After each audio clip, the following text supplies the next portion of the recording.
जय हो MB recording studio. क्या बात है जिया ये ज्ञान भैया ब्रजेश भैया।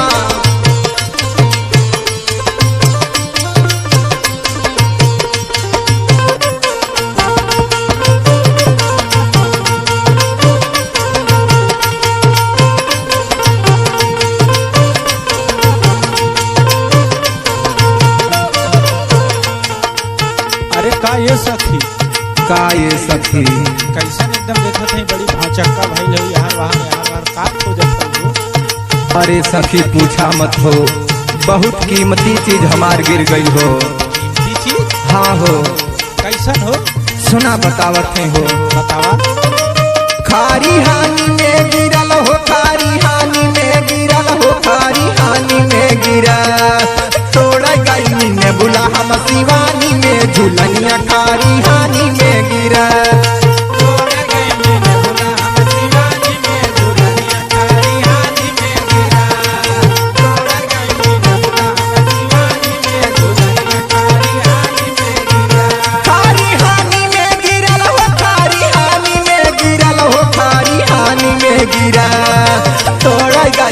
बुला हम शिवानी में झुलनिया खारी पानी में गिरा।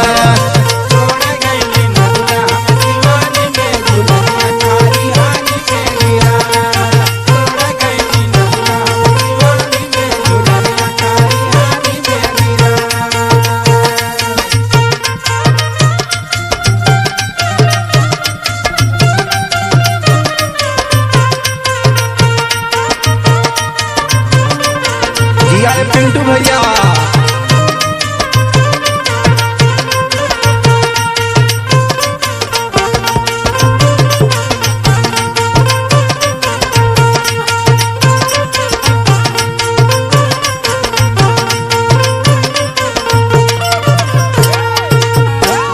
और सुनाइए सखी। सुनावा हो। हरे उहर झुलनिया मोरे नैहर के निशानी।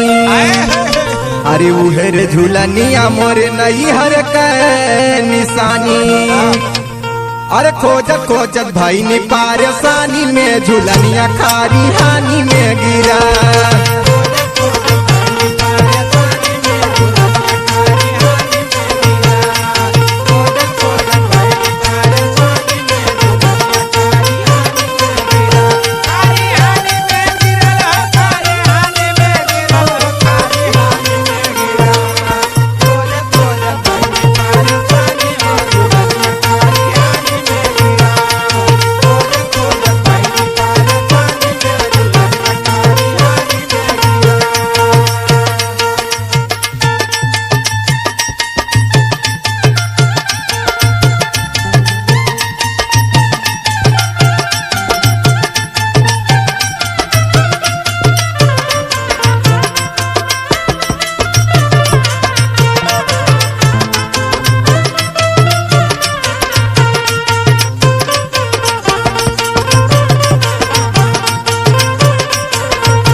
और सुनाइए सखी। सुनावा हो।